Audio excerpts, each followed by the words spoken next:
என்னுடைய அன்பார்ந்த தமிழக வெற்றி கழகத்தின் தம்பிகளுக்கும் என்னுடைய அன்பு தம்பி மாண்புமிகு தமிழ்நாடு முதலமைச்சர் விஜயுடைய ரசிகர்களுக்கும் தொண்டர்களுக்கும் சொல்றேன், நீங்க கொஞ்சமாவது யோசிச்சு பாருங்க. உங்க தலைவர் என்ன சொல்லியிருக்கிறாரு?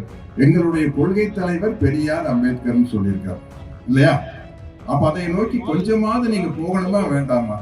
தமிழக வெற்றி கழகத்தின் தொண்டர்களே, தம்பிகளே, தங்கைகளே, சகோதர சகோதரிகளே, உங்கள் தலைவர் சொன்ன பெரியாரையும் அம்பேத்கரையும் என்னன்னு தேடி போய் பாருங்க. பாரதிய ஜனதா கட்சியை சேர்ந்தவங்க தயவு செய்து தந்தை பெரியார் அவர்களும் அம்பேத்கர் அவர்களும் என்ன சொன்னாரு, சமூக நீதினா என்னன்னு படிச்சு பாருங்க.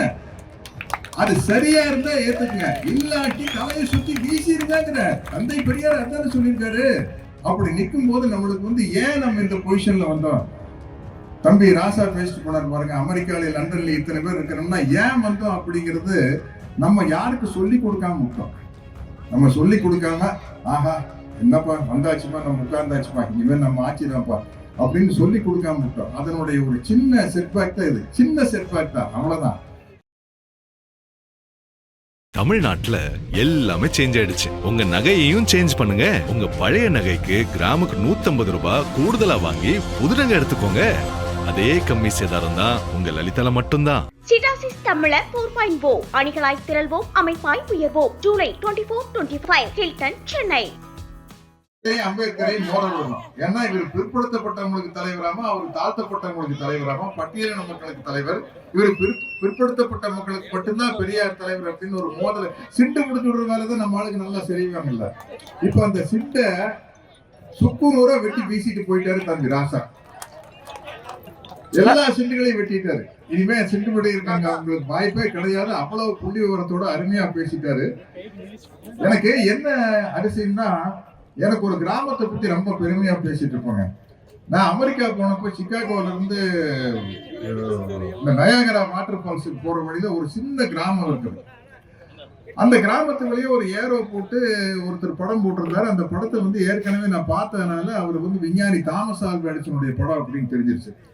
நான் என் கூட எங்க மச்சான், என் தங்கச்சி எல்லாம் வந்துருக்காங்க. ஐயோ வண்டி நிப்பாட்டுங்க, இது என்ன கிராமம் அப்படின்னா, இதாங்க தாமஸ் ஆல்வா எடிசன் பிறந்த கிராமம் அப்படின்னு. ஐயோ அங்க போறாங்க அப்படின்னா, இல்லைங்க நயாகரா வாட்டர் ஃபால்ஸ் போறதுக்கு லேட் ஆயிரும். அங்க அந்த ஸ்லாட்னு சொல்லுவாங்கல்ல, இந்த மணில இருந்து இந்த மணிக்குள்ள அந்த ஒரு போட்ல ஏறிட்டு போகணும் அப்படின்ட்டு. அது ஃபால்ஸ் போனா போயிட்டு இருக்குதுங்க. முதல்ல நம்ம இந்த கிராமத்தை போய் பாக்கணுங்க. என்ன தாமஸ் ஆல்வா எடிசன் 200க்கும் மேற்பட்ட கண்டுபிடிச்சிருக்காருன்னு சொல்றாங்கன்னு சொல்லிட்டு அதை போய் பார்த்துட்டு அப்படியே வியந்து போய், உலகத்திலேயே ரொம்ப பெருமைக்குரிய கிராமம் அந்த தாமஸ் ஆல்வா எடிசன் பிறந்த அந்த சின்ன குக்கிராமம் தான் அப்படின்னு நினைச்சேன். இன்னைக்கு அதை விட சிறப்பான கிராமம் எதுன்னா நல்லிசெட்டிபாளையம் கிராமம். இல்ல இது என்னன்னா, எப்பவுமே மக்களுக்கு ஐஸ் வைக்கிறதுக்காக இதெல்லாம் பேசுவோம். நடிகன் தானே கொஞ்சம் வேலையெல்லாம் நடக்கும். நம்ம மதுரைக்கு போனா மதுரை என்பது முத்தமிழ் வளர்த்த மதுரை அப்படின்பா. திருச்சிக்கு போனா மலைக்கோட்டை, வேற எந்த ஊர்லயும் மலைக்கோட்டை திருச்சியில் இருக்கிறதுப்பா, அதுக்கு என்னப்பா பண்றது, அது நீயா பண்ண. இப்படி ஒரு விசாலத்துக்கு போனா மாம்பழம்னு பேசுறது. அப்படி இல்லை, உண்மையிலேயே நல்லிசெட்டிபாளையத்தை பாக்கியல இது ஒரு மாதிரி கிராமமா படுது. இந்த பெரியார் சிலையும் அம்பேத்கர் சிலையும் கிராமந்தோறும் இப்படி இனிமேல் என்ன இவங்க 2 பேர்த்தையும் ஜோடியா வச்சிடணும். அப்பதான் இந்த சிண்டு முடிகிற வேலை நடக்காது. இங்க ஒவ்வொரு விஷயத்தையும் அண்ணன் கோவை ராமகிருஷ்ணன் முதல்ல அவருக்கு தலையில் நிறைய முடி இருக்கிறத பார்த்து அவர் அண்ணனா தம்பியா எனக்கு ஒரே குழப்பம். அப்புறம் அவருக்கு 75வது பிறந்த நாள் வாழ்த்து சொல்லணும்னு கன்ஃபார்ம் பண்ணிட்டார். சரி அவர் நமக்கு அண்ணன் தான், இனிமே அண்ணன் கூப்பிடலாம் அப்படின்னு. அதே மாதிரி ஆரிச்சாமி அடுத்த வருஷம் 80வது வயசு அவருக்கு வரப்போகுது. இது ஏன் நம்மளுக்கு நம்ம எல்லாம் ஏன் இவ்வளவு நாள் ரொம்ப நாள் உயிரோடு இருக்கிறோம் தெரியுங்களா? இந்த ஜப்பான்ல இப்ப ஒரு புக்கு எழுதியிருக்காங்க, இக்கிகை அப்படின்ட்டு. இக்கிகை அந்த ஒரு குறிப்பிட்ட ஊர்ல எல்லாருமே 100 வயசு தாண்டி வாழ்ந்துட்டு இருக்கிறாங்க. அது என்ன காரணம்னா, அவங்களுக்கு பண நிறைவை விட மன நிறைவு ரொம்ப முக்கியம். அந்த மன நிறைவு வரும்போது நம்மளுக்கு சந்தோஷம் அதிகமாகுது. அந்த மகிழ்ச்சி, ஹாப்பி ஹார்மோன்ஸ் சொல்றோமே, அந்த செரட்டோனின், டோபமின் அப்படி இப்படின்னு என்பது சொல்லுவாங்க. அதெல்லாம் சுரப்பதின் மூலமாக அவங்க நம்ம நாள் ஆயுஷோட ரொம்ப நாள் உயிரோடு இருக்கிறாங்க. அது காரணம் மன நிறைவு தான். அந்த மன நிறைவு பெரியார் தொண்டர்களுக்கும் அம்பேத்கர் தொண்டர்களுக்கும் இருக்குது. அதனால்தான் பாருங்க, ஐயா 94-95 வயசு வரைக்கும் இருந்தார் ஐயா பெரியார் அவர்கள். இப்ப நம்ம ஆசிரியர் பேராமணி ஐயா 93 வயசாயிருச்சு. இப்ப பெரியார் திடலுக்கு ஒரு நிகழ்ச்சிக்கு போயிருந்த தோழர் கனிமொழி அவர்கள் வந்திருந்தாங்க. ஆசிரியர், நானு, தோழர் கனிமொழி எம்பி அவர்கள் எல்லாம் உட்கார்ந்து பேசிட்டு இருந்தோம். தொண்டர்கள் ஐயா மேடை ரெடி ஆயிடுச்சு, நம்ம எல்லாம் போலாங்க ஐயா அப்படின்னோம். நானு தோழர் கனிமொழி எம்பி அவர்களும் எந்திரிக்கையில கையை இப்படி மூணி எந்திரிச்சா ஆசிரியர் அப்படியே டபக்கு எந்திரிச்சு கொடுக்கணும்னு ஓடுறாரு. அதுக்கு என்ன காரணம்? இந்த மனநிறைவு இருக்கிறதுனால தான் அந்த மகிழ்ச்சி. நம்ம வந்து இந்த சமூகத்துக்கு எதையாவது செய்யறமே அப்படிங்கிற மகிழ்ச்சி. சினிமாவில் நடிக்கிற பண நிறைவு வரும், ஆனா மன நிறைவு இந்த மாதிரி நிகழ்ச்சிக்கு வரும்போது தான் வரும். அதுலயும் மன நிறைவு வரும். எப்ப வரும்னா பெரியார் மாதிரி ஒரு உருப்படியான படத்தில் நடிச்சோம்னா மன நிறைவு வரும். இல்லாட்டி வெறும் பண நிறைவு மட்டும்தான் வரும். அப்படி நிறைய பண நிறைவு வந்திருக்குது. மன நிறைவு வந்து வேத புரிது, பெரியார், அமைதிப்படையில வந்து மோசமான ஒரு வில்லனா நடிச்சாலும் கூட இன்னைக்கு பல பேரை வந்து நீங்க அமாவாசை அடையாளம் இனிமேலையாவது அமாவாசைகளை அடையாளம் கண்டுபிடிங்க சாமிகளா. அமாவாசையில நாகராஜ்வரம் ஆகிட்டே இருக்காதீங்க, சரிப்பட்டு வராது. ஏன்னா கொஞ்சமாவது படிக்கணும், படிச்சு தெரிஞ்சுக்கணும். நம்ம அண்ணன் கோவை ராமகிருஷ்ணன் அண்ணன் அவர்கள் சொல்லும்போது சொன்னாங்க, மக்கள் தலைவர் எம்ஜிஆர் அவர்களை பற்றி சொன்னப்போ அவர் 19 வருஷம் அவராக திராவிட முன்னேற்ற கழகத்தில் இருந்தாரு. அவருடைய படங்கள்ல பூரா தந்தை பெரியாருடைய கொள்கைகளை, அண்ணாவுடைய கொள்கைகளை, இன்னும் சொல்ல போனா பொது உடைமை சித்தாந்தங்களை நிறைய பரப்புனார். கம்யூனிஸ்ட் கட்சி விஷயங்களை வந்து நிறைய பரப்புனாரு. அப்படி அவருக்கு ஒரு வரலாறு இருக்குது. இப்ப என்னன்னா நம்ம வந்து மிகப்பெரிய ஒரு போராட்டம், உத்வேகம், வேகம் எல்லாம் என்னுடைய கணிப்பு சரியா இருந்தா அண்ணன் ராமகிருஷ்ணன் எடுத்த கேட்கணும். 67 வரைக்கும் ஒரு வேகம் இருக்குது. 1967 திராவிட முன்னேற்ற கழகம் ஆட்சிக்கு வர வரைக்கும் ஒரு வேகம் இருக்குது. அப்ப இருந்த காங்கிரஸ் கட்சி வந்து பண்ணையார் கட்சி, மிட்டாமராஸ் கட்சி, ஜமீன்தார் கட்சி. என்ன எங்க சொந்தக்காரங்க பூரா அங்க மந்திரியா இருப்பாங்க, எம்எல்ஏவா இருப்பாங்க. தம்பி ஆராசா சொன்ன மாதிரி நிலப்புறம் இருக்கு, வில்லு வண்டி இருக்கு, ரேக்லா ரேஸ் ஓட்டுவாங்க. ஆனா யாருக்கு படிப்பறிவு கிடையாது. எல்லாம் வந்து அந்த கித்தாப்பிலேயே சுத்திட்டு இருக்கிறாங்க. அவங்கதான் வந்து காங்கிரஸ் கட்சியில் இருப்பாங்க. அதுக்கு முன்னாடி இருந்த போராட்டம் வந்து ரொம்ப வேகமா இருந்தது. 1967 திராவிட முன்னேற்ற கழகம் ஆட்சிக்கு வந்த பிறகு அதுல வந்து நம்ம தான் இடத்த பிடிச்சிட்டோமா அப்படின்னு ஒரு சின்ன மெத்தனம் வந்தது. அப்போ வந்து நம்ம திராவிடர் கழக தோழர்கள் மட்டும் கருத்தியல் நல்லா முன்னெடுத்துக்கிட்டு போனாங்க, திராவிட முன்னேற்ற கழக தோழர்களை முன்னெடுத்துக்கிட்டு போனாங்க. இருந்தாலும் கூட அது என்ன ஆச்சுன்னா, ஆட்சிக்கு வந்தாலும் நம்மளுக்கு ஒரு பெருமை வந்து பாருங்க. அண்ணா முதலமைச்சரா உட்கார்ந்தப்போ எல்லாரும் சொல்லுவோம், அண்ணா அமர்ந்தார் தமிழ்நாடு எழுந்தது. அதுக்கப்புறம் தலைவர் கலைஞர் அண்ணா 1 இயர்ல இருந்துட்டு போயிட்டா இருப்பாங்க. கலைஞர் வந்ததுக்கு அப்புறம் நிறைய சமூக சீர்திருத்த, சமூகத்துல வந்து பிற்படுத்தப்பட்டவங்க, தாழ்த்தப்பட்டவங்க, பட்டியலின மக்கள் மேல வரணுங்கிறதுக்காக பல விதைகளை விதைச்சார், சட்டங்களாக விதைத்தார். பெண்களுக்கு சொத்துரிமை, பட்டியலின மக்களுக்கான உரிமை, பிற்படுத்தப்பட்ட மக்களுக்கான உரிமை, இதை வந்து எல்லாம் விதைச்சு அந்த விதைகள் எல்லாம் இன்னைக்கு வளர்ந்து பெரிய பெரிய மரமா நிக்குது. அப்படி நிற்கும் போது நம்மளுக்கு வந்து ஏன் நம்ம இந்த பொசிஷன்ல வந்தோம்? தம்பி ராசா பேசிட்டு போனார் பாருங்க, அமெரிக்கால லண்டன்ல இத்தனை பேர் இருக்கிறோம்னா ஏன் வந்தோம் அப்படிங்கிறது நம்ம யாருக்கு சொல்லி கொடுக்காம விட்டோம். நம்ம சொல்லி கொடுக்காம ஆஹா என்னப்பா வந்தாச்சுப்பா, நம்ம உட்கார்ந்தாச்சுப்பா, இனிமேல் நம்ம ஆட்சிதான்ப்பா அப்படின்னு சொல்லி கொடுக்காம விட்டோம். அதனுடைய ஒரு சின்ன செட்பேக் தான் இது, சின்ன செட்பேக் தான், அவ்வளவுதான். இப்போ வந்து கிளம்பிட்டாங்க பாருங்க, ஜென்ஸ் டிஎம்கே அப்படின்னு ஆரம்பிச்சு பிச்சு எடுக்கிறாங்க. அவங்களுக்கெல்லாம் என்னுடைய மனமார்ந்த பாராட்டுகளை தெரிவிச்சுக்கிறேன். என்னன்னா ரீல்ஸ் சொல்றோமே, தம்பி ராசா அவர்கள் பேசுறது வந்து எல்லாமே ரீல்ஸ் தான். இந்த தம்பி ராசா அவர்கள் பேசின பேச்சு மட்டும் உங்களுக்கு 50 வருஷத்துக்கு ரீல்ஸா மெயின்டைன் ஆகும். அந்த அளவுக்கு விஷயங்களை சொல்றாங்க. நான் என்ன சொல்றேன்னா, எல்லா கட்சிக்காரங்களுக்கு சொல்றேன், எல்லாரும் எல்லாத்தையும் படிங்க. நான் என்ன சொல்றேன், இப்ப நான் வந்து கோயம்புத்தூர் சபர்பன் ஸ்கூல் தான் படிச்சேன், ராம்நகர்ல. எனக்கு ஹிஸ்டரி ஜியாகிரபியில நான் அந்த ஸ்கூல்ல ஃபர்ஸ்ட் மார்க் வாங்கிட்டேன். தெரியாதனால வாங்கிட்டு எதோ விடுங்க, அந்த கதை வேண்டாம். வாங்கினப்ப எனக்கு அந்த ஸ்கூல்ல வந்து ராஜாஜி எழுதின மகாபாரதம், ராஜாஜி எழுதின பகவத்கீதை புத்தகத்தை கொடுத்தாங்க. நான் படித்தேன். அதுக்கப்புறம் ஆசிரியர் வீரமணி ஐயா எழுதின கீதையின் மறுபக்கமும் படித்தேன். ரஜினிஷ் ஓஷோ எழுதின பகவத்கீதை விளக்க உரையும் படித்தேன். அப்படி எல்லாத்தினுடைய பகவத்கீதையை படிக்கும் போது நம்ம எது கரெக்டா இருக்குன்னு நம்மளால தெரிஞ்சுக்க முடியும். அது மாதிரி மாற்று சிந்தனை உள்ளவர்களுக்கு நான் சொல்றேன், குறிப்பா வந்து ஓப்பனா சொல்றேன், பாரதிய ஜனதா கட்சியை சேர்ந்தவங்க தயவு செய்து தந்தை பெரியார் அவர்களும் அம்பேத்கர் அவர்களும் என்ன சொன்னாரு, சமூக நீதினா என்னன்னு படிச்சு பாருங்க. அது சரியா இருந்தா ஏத்துக்குங்க, இல்லாட்டி தலையை சுத்தி வீசிருங்கிற. தந்தை பெரியார் அதான சொல்லியிருக்காரு, நான் சொல்றது நீ அப்படியே கேட்கணும்னு அவசியம் இல்லை, உன் புத்தியில வச்சு சிந்திச்சு பாரு அப்படின்னு சொல்லியிருக்காருங்க. அதே மாதிரி இப்ப சொல்றேன், நான் யாரு மேலேயும் வெறுப்பு பாராட்டல, எதிரியா நினைக்கல. என்னுடைய அன்பார்ந்த தமிழக வெற்றி கழகத்தின் தம்பிகளுக்கும் என்னுடைய அன்பு தம்பி மாண்புமிகு தமிழ்நாடு முதலமைச்சர் விஜயுடைய ரசிகர்களுக்கும் தொண்டர்களுக்கும் சொல்றேன், நீங்க கொஞ்சமாவது யோசிச்சு பாருங்க. உங்க தலைவர் என்ன சொல்லியிருக்கிறாரு? எங்களுடைய கொள்கை தலைவர் பெரியார் அம்பேத்கர்னு சொல்லியிருக்காரு இல்லையா? அப்ப அதை நோக்கி கொஞ்சமாவது நீங்க போகணுமா வேண்டாமா? தமிழக வெற்றி கழகத்தின் தொண்டர்களே, தம்பிகளே, தங்கைகளே, சகோதர சகோதரிகளே, உங்கள் தலைவர் சொன்ன பெரியாரையும் அம்பேத்கரையும் என்னன்னு தேடி போய் பாருங்க. திராவிடமும் தமிழ் தேசியம் எனக்கு இரண்டு கண்கள்னு பேசியிருக்காரு. நாங்க பேசல, கோவை ராமகிருஷ்ணன் பேசல, உங்க தலைவர் மாண்புமிகு தமிழ்நாடு முதலமைச்சர் விஜய் அவர்கள் பேசியிருக்காரு. அதை தேடி போய் பாருங்களேன், அதுதானே முக்கியம். நாங்க அதை பண்ணோம். நான் தீவிரமான எம்ஜிஆர் ரசிகர் தான், தீவிரமான எம்ஜிஆர் ரசிகர். ஆனா நான் தேடி போய் படிச்சேன், என்னடா வாத்தியார் எல்லா படத்துலயும் அண்ணா அண்ணா அண்ணாங்கிறாரு. போய் தேடி போய் பார்த்தேன். ஒரு டூயட் வர்றதுக்கு முன்னாடி அவர் முரசொலி படிச்சுட்டு இருப்பாரு. அடுத்த காட்சி அவரும் சரோஜாதேவி மேடமும் டூயட் பாட போறாங்க. சரோஜாதேவி மேடம் வர்றதுக்காக பார்க்கல வாத்தியார் வெயிட் பண்ணுவாரு. வெயிட் பண்ணி என்ன பண்ண அவரு, ஏதாச்சும் ஒரு பூவை எடுத்து வச்சு சுத்திட்டு இருக்கலாம்ல, முரசொலி படிச்சுட்டு உட்காந்துருப்பாரு. லவ் பண்ண போற ஆளு முரசொலி உட்காந்து படிச்சுட்டு இருப்பாரு. இல்லையா, நம்ம வாத்தியார லவ் பண்ற பாட்டு பாடுறதுக்கு முன்னாடி பார்க்கில் உட்காந்து முரசொலி படிச்சுட்டு இருக்காரு. அது என்னையா முரசொலி அப்படின்னா, ராம்நகரம் நான் வாழ்ந்த பகுதியில் ரசிகர் மன்றம் தான். அப்போ ரசிகர் மன்றமும் கொள்கை சார்ந்த மன்றமும் ஒன்னா இருக்கும். ஒரு பக்கம் கருணைக்கடல் எம்ஜிஆர் ரசிகர் மன்றம், நாவலர் படிப்பகம். அந்த பக்கம் கலைக்கடல் சிவாஜி கணேசன் ரசிகர் மன்றம், கர்ம வீரர் காமராசர் படிப்பகம். இதுக்குள்ள நிறைய புத்தகங்கள் வாங்கி போட்டிருப்பாங்க. ஒரு கேரம் போர்டு இருக்கும், கேரம் போர்டு விளையாடலாம். சாயந்தரம் போனா அந்த புத்தகங்களை எல்லாம் படிக்கலாம். அப்படி நாங்க ரெண்டு மன்றத்தில் இருக்கிற நண்பர்களா இருப்போம். நண்பர்களா இருக்கையில காங்கிரஸ் சார்ந்த விஷயங்களுடைய பத்திரிகை எல்லாம் அந்த பக்கம் இருக்கும்.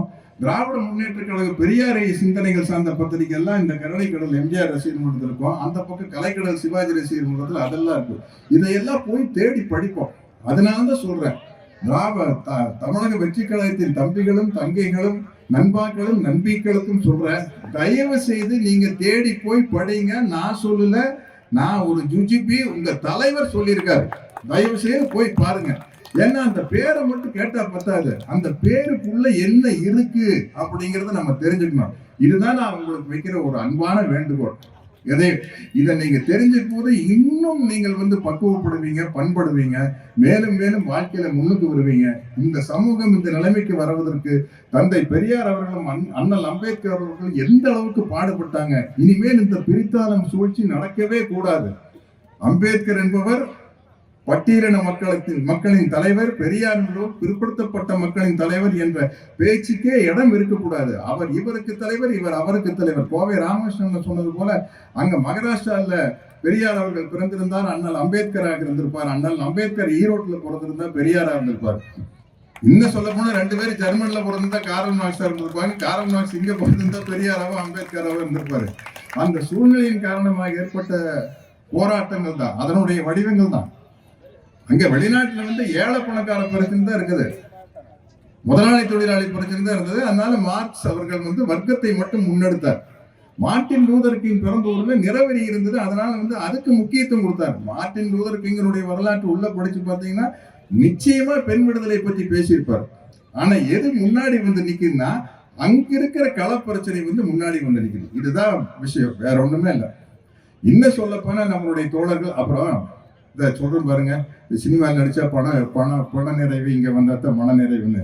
அந்த பண நிறைவு ஓரளவுக்கு இருக்குது. அதனால இங்க தந்தை பெரியார் சிலையை, அம்பேத்கர் சிலையை வைக்கிறதுக்கு ரொம்ப சிரமப்பட்டாங்க. அதனுடைய அந்த கலெக்ஷன் பண்றதுக்கு ரொம்ப சிரமப்பட்டாங்க சொன்னாங்க. இனிமே எங்கேயாவது தந்தை பெரியார் சிலை, அண்ணல் அம்பேத்கர் சிலை வைக்கணும்னா தயவு செய்து எங்கிட்ட வாங்க. இது ஏன்னா பண நிறைவு வரும் போகும். நாளைக்கு நான் எனக்கு திடீர்னு நம்ம ஏன் அந்த காலத்துல நான் ஹீரோவை நடிச்சு பார்த்தாங்களே ஜனங்க, வால்டர் வெற்றிவேல், அமைதிப்படை, திருமதி பஞ்சன், மாமன் மகள், தாய்மாமன்னு, மறுபடியும் ஏன் நான் ஹீரோவை நடிக்கூடாதுன்னு நானே என்னை வச்சு ஒரு படம் எடுத்துன்னு வச்சுங்களேன், பண நிறைவு அவுட்டு, நோய்ந்தாகி போயிடும். ஆனா அந்த மன நிறைவு அது பர்மனன்ட், அது அப்படியே இருக்கும். அது அப்படியே இருக்கும். இன்னைக்கும் வந்து என்ன எங்களுக்கு எனக்கு நண்பன் மணிவண்ணனுக்கு என்ன மன நிறைவு, என்ன மன நிறைவு? கோயம்புத்தூர்ல ஐயா பெரியார் சிலையை நாங்க 2 பேரும் சேர்ந்து வச்சாங்கிறது மன நிறைவு. அந்த மன நிறைவு மாறவே மாறாது. பண நிறைவு மாறிடுங்க. எத்தனையோ பேர் எனக்கு தெரியும், சினிமாவில் என்னுடைய நண்பர்கள் வந்து பிற்காலத்துல வந்து படம் எடுத்து கஷ்டப்பட்டு எவ்வளவோ சிரமத்துக்கு ஆளாயிருக்காங்க. இந்த மன நிறைவு வந்து வாழ்க்கையில் ரொம்ப முக்கியம். அதுக்காக சொல்றேன். இன்னும் சொல்ல போனா நம்முடைய தோழர்கள் வந்து எங்கேயாவது ஒரு இடத்துல விபி சிங் அவர்களுக்கு ஒரு சிலை வைப்பதற்கான ஏற்பாடு செய்ய வேண்டும். ஏன்னா இவங்களை பத்தியெல்லாம் மக்கள் தெரிஞ்சுக்கணும். இப்போ வந்து வடநாடு தென்னாடுங்கிறது இல்லை. உங்களுக்கு ஷாருக் கான், சல்மான் கான், ஆமீர் கானை பத்தி தெரியுமில்ல? அப்ப ஜோதிராவ் பூலே, சாவித்ரிபாய் பூலே பத்தி தெரியுமா வேண்டாமா? இல்லையா? அது தெரியணும்னா ஒரு சின்ன அளவிலையாவது அவங்களுக்கு ஒரு மார்பள சிலையை வச்சு அவங்களுக்கு கீழே இவர்கள் யார், இவர்களுக்கு ஏன் சிலை வைத்திருக்கிறோம் அப்படிங்கிறத எழுதி வைக்கணும். அப்படிங்கிறது ஒரு முக்கியமான விஷயம். அதே மாதிரி இந்த படிப்பகம் தொடங்கினீங்க பாருங்க, அது ரொம்ப நல்ல விஷயம். ஒவ்வொரு ஊர்லயும் வந்து படிப்பகம் இருக்கணும். இப்ப படிக்கிற பழக்கம் போயிடுச்சு, எனக்கே போயிடுச்சு படிக்கிற பழக்கம். யூடியூப்ல கேட்டு கேட்டு அது பழகிடுச்சு. கார்ல போகையில கேட்கறது, வாக்கிங் பண்ணும்போது கேட்கறது, எக்ஸசைஸ் பண்ணையில கேட்கறதுன்னு சொல்லி கேட்கிற பழக்கம் அதிகமாயிருச்சு. அதனால இந்த ஊடகங்களை வந்து நாம ரொம்ப சிறப்பா பயன்படுத்திக்கணும். இப்ப ஜென்சி கிட்ஸுங்கிற பேர்ல இறங்கி ரொம்ப ரொம்ப நல்லா பண்ணிட்டு இருக்கிறாங்க. அதை தொடர வேண்டும். நிறைய யூடியூபர்ஸ் பண்றாங்க. இங்க தோழர் இஷானா அவர்களை பார்த்தேன், எனவே பேசுவோம். தொடர் சூப்பர், ஹேட்ஸ் ஆஃப், பிச்சு எடுக்கிறீங்க. இது மாதிரி பல இஷானாக்கள் உருவாக வேண்டும் ஆசைப்படுறேன். ஏன்னா இல்ல அது என்னன்னா நம்ம ட்ரையா பேசி பிரயோஜனம் இல்லைங்க. ஒரு விஷயத்தை வந்து இறங்கி காமெடியில கலவுக்கியில வச்சு அடிக்கணும் பாருங்க, அப்பதான் அது உள்ள போய் ஏறும். அதைத்தான் வந்து கலைவாணர் NSK பண்ணாரு, அதைத்தான் நடிகவேல் MR ராதா பண்ணாங்க, அதைத்தான் நண்பர் மணிவண்ணன் கூட சேர்ந்து நானும் கவுண்டமணியன் எல்லாம் பண்ணிட்டு இருந்தோம். அப்படி கொண்டு போய் சேர்க்கணும். அப்படி அது ரொம்ப முக்கியம். ஏன்னா இந்த காலகட்டத்தை பார்த்து யாரும் பயந்துக்க வேண்டாம், அப்செட் ஆயிட வேண்டாம், என்னடா இப்படி ஆகி போச்சு அப்படின்னு நீங்க நினைக்க வேண்டாம். இல்ல அவங்களை நாம் கற்பிப்போம். கற்பி ஒன்று சேர் புரட்சி செய், அதைத்தான் அம்பேத்கர் சொன்னாரு. கற்பிக்காமல் ஒன்று சேர்த்தால் அது புரட்சியாக இருக்காது, வன்முறையாக தான் இருக்கும். அது ரொம்ப ரொம்ப கவனமா இருக்கணும். ஆகவே இந்த 2 கண்கள் தந்தை பெரியார் அவர்களும் அண்ணல் அம்பேத்கர் அவர்களும், அதற்கு வந்து இந்த நல்லிசெட்டிபாளையம் வந்து ஒரு மாதிரி கிராமமா இருக்குது. அதுக்கு உங்களுக்கெல்லாம் கூடாது கோடி கும்பிடு நான் போட்டுக்கிறேன். உங்களுக்கு தான் நான் இந்த நிகழ்ச்சியில சேர்த்துக்கிட்டு எனக்கு ஒரு மிகப்பெரிய மனநிறைவை ஏற்படுத்தி கொடுத்த இந்த கிராம மக்களுக்கு நன்றி. தந்தை பெரியார் திராவிடர் கழகத்தினுடைய அத்தனை தோழர்களுக்கும் நன்றி. ஏன்னா இன்னைக்கு ஒரு தந்தை பெரியாருடைய தொண்டர் வந்து நாமக்கல்ல எங்கேயோ 106 வயசு, 104 ஒத்தனூர் சண்முகம் 104. அண்ணன் ராமகிருஷ்ணன் அவர்களுக்கு வந்து 104 ஆகிறதுக்கு இன்னும் டைம் இருக்குது. 1000 அவருக்காக, ஆரிச்சாமியனுக்கு 1000 மற்றும் உள்ள தந்தை பெரியார் தோழர்கள் அத்தனை பேருக்கு வந்து 1000. ஏன் அவங்க எல்லாம் அப்படி வாழ்த்தோம்னா எனக்கும் ஆகணும்னு ஒரு ஆசை தான். ஏன்னா பெரியாருடைய தொண்டனுங்கும் போது அது பெரியாருடைய தொண்டனுங்கும் போது ஒரு கெத்து இருக்குது இல்ல. இப்ப மகிழ்ச்சிங்கிறது என்ன? மகிழ்ச்சிங்கிறது வந்து காலரை தூக்கி விடுறதுதான் மகிழ்ச்சி. நான் பெரியாருடைய தொண்டர்கள் காலரை தூக்கி விட்டுக்கிறேன். நான் இந்த சினிமால செத்து போற மாதிரி சீன் எடுத்தாங்கன்னா அந்த காமெடி எல்லாம் உங்களுக்கு தெரியாதா? ஒரு ஜாலியான விஷயம். செத்து போன மாதிரி ஒரு சீன் எடுத்தாங்கன்னா அதுக்கப்புறம் கேமரா பார்த்து ஹீன்னு சிரிக்கணும். ஏன் சொல்லுங்க? இல்லாட்டி நம்ம நிஜமாவே செத்து போயிடுவோம்.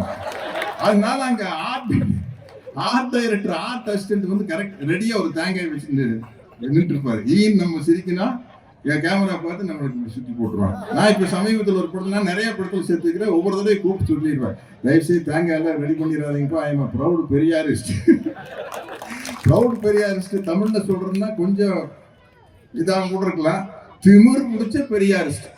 ஆமாப்பா, நாங்கெல்லாம் திமிரான பெரியாரிஸ்டா. அந்த திமிரு காரணம் என்ன? எங்களுக்கு வந்து அவரளவுக்கு சமூக சேவை செய்ய முடியக்கூடிய அவருடைய தொண்டரா இருக்கிறது ஒரு பெரிய விஷயங்க. ரொம்ப நேரம் பேசிட்டு போடணும். அதனால வந்து அது வந்து ஒரு பெரிய மனநிறைவு. அதை நோக்கி நீங்க டிராவல் பண்ணி பாருங்க. பெரியாரை நோக்கி, அம்பேத்கரை நோக்கி, சுயமரியாதை சிந்தனைகளை நோக்கி, மூடநம்பிக்கை இல்லாத வாழ்க்கையை நோக்கி டிராவல் பண்ணி பாருங்க. அது ஒரு தனி ஜாலியான விஷயங்க, ரொம்ப மகிழ்ச்சியான விஷயங்க. நம்ம புத்தி வந்து தெளிவா இருக்கும், மகிழ்ச்சியா இருக்கலாம். நம்ம எதுவும் இந்த அதாகால குட் ஃப்ரைடே, பேட் ஃப்ரைடே, நோன்பு, அது எதை பத்தி கவலை இல்லை. நம்ம இந்த சூழ்நிலையில நம்ம எப்படி சிந்திச்சு செயல்பட்டா நம்ம உருப்படலாம். நீங்க சமூக முன்னேற்றத்தை விட்டுருங்க, தனி மனித முன்னேற்றத்துக்கு வந்து உங்களோட மனசு தெளிவா இருந்தா தான் நல்லா, அப்பதாங்க புத்தி சிந்தனை இருக்கும், நிறைய சம்பாதிக்கலாம். அதுக்காக எல்லாத்தையும் படிங்க, உங்களை எல்லாம் படிங்க. அதனால திரும்ப சொல்றேன், படிங்க படிங்க படிங்க. நடிச்சவங்களெல்லாம் எல்லாத்தையும் படிக்க சொல்லுங்க. ஓகேங்களா? அதுதான் ரொம்ப முக்கியம். அதே மாதிரி ஒவ்வொருத்தர்கிட்ட இருந்து பெருந்தன்மையை கத்துக்கணும். நம்ம திராவிட முன்னேற்ற கழக தோழர் என்னாலும் எங்களுடைய முதல்வர் முத்துவேல் கருணாநிதி ஸ்டாலின் அவர்களிடமிருந்து பல பெருந்தன்மைகளை யார் முதல்வராக வந்தாலும் கற்றுக்கொள்ள வேண்டியது அவசியம். நன்றி, வணக்கம். தமிழ்நாட்டுல எல்லாமே சேஞ்ச் ஆயிடுச்சு. உங்க நகையையும் சேஞ்ச் பண்ணுங்க. உங்க பழைய நகைக்கு கிராமுக்கு 150 ரூபாய் கூடுதலா வாங்கி புது நகை எடுத்துக்கோங்க. அதே கம்மி சேதாரம் தான் உங்க லலிதால மட்டும்தான். சிட்டாசிஸ் தமிழர் 4.0 அணிகளாய் திரள்வோம், அமைப்பாய் உயர்வோம். ஜூலை 24-25 ஹில்டன், சென்னை.